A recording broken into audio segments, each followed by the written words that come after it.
Non, attendez. Pourquoi on est sur l'indemnisation, monsieur Fofana. Sur l'indemnisation.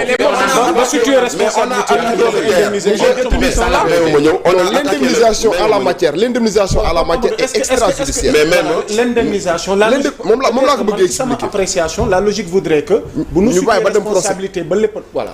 Non moo tax ma ne que l'indemnisation à la matière est extrajudiciaire. moom indemnisation je suis d'accord ak li muy wax parce que en général indemnisation pour mu am il faut que dans un premier temps ñu situer les responsabilités et que à l'épuisement des voies de recours ñu dédommagé mais l'indemnisation bi nga xam ne allégué nañ ko en la matière c'est une indemnisation extrajudiciaire c'est juste pour prendre en considération le fait que mais maintenant loolu lañ ci te on n'a pas besoin d'aller en procès. Maintenant quel est le critère d'appréciation de victime? Première chose, quel est le critère d'appréciation de victime? Mais les morts. Ouais, même d'appréciation. Est-ce qu'il y a 1800 morts? On parle de 1800 personnes à indemniser. Mais dans ces victimes-là, il faut savoir qu'il y a 4 catégories de victimes. Non, dafa am ñu ñu rey. C'est une catégorie. Oui. Am na ñu tëj. C'est une catégorie. Oui. am ñoo xamante ne dañ ciy gaañu c'est une catégorie. am ñoo xam ne dañ ciy yàqule. waaw mais pas forcément des gens léegi les policiers blessés duñu ay mais catégorie laa waxuma la ba tey. citoyen policier blessé ñun blessé blessé ba tey militant ñun ba tey blessé ce qu'on demande les policiers yàlla ñun ba tey ce qu'on demande pour avancer c'est qui est victime. Oui. C'est une question. Quand tu poses cette question, est-ce que Maître El Hadji Diouf bu ñu taal këram c'est une victime ou pas? Est-ce que Macoumba Beye bu ñu lakk otom c'est une victime ou pas? Est-ce que Serigne Mbaye Thiam bu ñu taal këram c'est une victime ou pas? Le Sénégalais qui peut pas aller au travail. maa ngi ñëw fa laa jëm. Est-ce que Antoine Diome bu ñu lakkoon këram à Touba c'est une victime ou pas? Est-ce que Bachir mii ñu tere liggéey yi c'est une victime ou pas? Est-ce que le fils de Bachir bu ñu tere jàngi c'est une victime ou pas? ñu tëj école yi. Mais attention, donc moi je m'interroge en me disant qui sont les victimes? Comment ont-ils fait pour arriver à 1800 personnes? ñan ñooñu si yan critères lañ leen tànnee? Loolu lañ bëgg a xam. Maintenant loolu noonu c'est des questions légitimes qu'on est en train de poser. Gis nañ nag ñuy wax ay naan y a des montants sortis ñii am nañ nangam mais ça c'est des questions légitimes qui n'ont rien à voir maintenant avec l'exigence de vérité boo xam ne tout le monde l'attend. Quand même je ne pense pas que ça soit compliqué de demander mais maintenant celui qui casse un bien public tu es un vandale. C'est pas moi qui le dis, c'est le dictionnaire. Kon nag quand j'utilise le mot vandale c'est pas mon mot bu ma si kenn mere tamit. C'est important. Voilà. On va essayer d'avancer par rapport ak timing bi. ko defee ñu bàyyi xel temps bi. Tout à fait. Le budget a été voté sans débat. Pour 2025 bi Pape Amadou. Donc sa appréciation parce que tamit lu coow li di bëri yëpp tamit réew dee am dara ci gafakam ngir li mu yéene wala fi mu bëgg a àgg mu mën fa àgg. Et ce budget qui a été voté hier sans débat. Bon, je crois que par rapport à cette question-là ñu ngi koy agiter à l'Assemblée nationale. Donc question primordiale bi mooy est-ce que le Premier ministre a été légaliste dans ce sens-là? Parce que disposition bi waxul ne la présence du Premier ministre est obligatoire.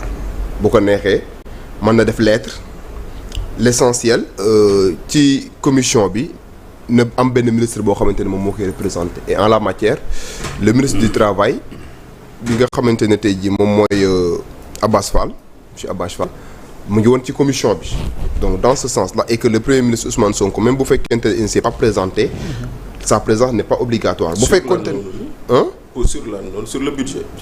Ouais, mooy bi ñuy wax dañ ko voter sans débat. Donc sa présence n'est pas obligatoire. Très bien loolu laa bëgg a wax non dama gis ay députés de l'opposition yoo xam ne dañuy wax ne la présence de Ousmane Sonko est obligatoire. Sa présence n'est pas obligatoire. Bu ko neexee mën na def lettre l'essentiel que mu am benn membre du gouvernement boo xamante ne nii dina nekk foofu noonu et j'ai entendu dire que le ministre de l'économie et des finances mu ngi woon foofu noonu. Donc par rapport à ça yaakaar naa ne yaa Moussa amul illégalité dans ce sens-là. Maintenant mettre en œuvre. On le laisse continuer. Liral article 86 bi. De la Constitution. Sur la présence. Non, sur la présence n'est pas obligatoire. Liral article 86. Non, je dirais bu ko defee on va pas. Non, liral rek c'est pas une obligation. Article premier de la loi constitutionnelle. Alinéa 6 demal directement alinéa 6. bi wax ci affaire loi de finances beeg yooyu. Alinéa 6 vers la fin. Le Premier ministre. Peu. Tout à fait. Après délibération du Conseil des ministres. Engager la responsabilité du gouvernement devant l'Assemblée nationale sur le vote d'un projet de loi de finances. Dans ce cas, ce projet est considéré comme adopté. Sauf si une motion de censure déposée dans les 24 heures qui suivent est votée dans les conditions prévues à l'alinéa précédent. Le Premier ministre, on n'a pas dit le gouvernement. kon la présence du Premier ministre au moment d'engager. Non, Bachir, vous êtes en train de faire un amalgame. Engager la responsabilité. Non, il a engagé la responsabilité. Non, Bachir. Il a fait par lettre. Par lettre, ouais. Bachir, de bonne foi, il a fait une correspondance. La seule condition c'est ça. C'est ça. La lettre. Non, au-delà même de la lettre Thioune am na benn ministre boo xam ne teewoon na. Mais c'est pas le Premier mooy le ministre. ministre. Non, mais attends, mais la présence du Premier ministre, c'est pas une obligation, Bachir. C'est pas obligatoire, c'est pas dans les textes. Bachir, la présence du Premier ministre, bu fekkoon ne par exemple disposition bi daf ko enjoindre à la matière, on a utilisé le vrai pouvoir. C'est pas un impératif. Donc de ce point de vue là, il y a pas Mais d'obligation. on parle du Premier ministre. Ah, Qui peut engager. Oui. léegi engagé boobu. Voilà. C'est par correspondance épistolaire. Mais def na ko wala defu ko. loolu la def. waaw mais moo tax ma ne y a pas d'illégalité. Non, on est d'accord. Voilà. On est d'accord. Xam nga ñun juriste yi. Non, Bachir. Bachir, je veux pas de tapage. Bachir, je veux pas de tapage. Xam nga ñun juriste yi. Xam nga ñun juriste yi. Moi je le dis modestement. Amuñu droit par exemple lu illégal ñun illégalité ak légalité man samay analyse toujours bu ma poser une question boo xam ne dafa am une connotation juridique damay xool ba xam am na légalité wala amul illégalité. En la matière il vient de nous citer la disposition. Oui.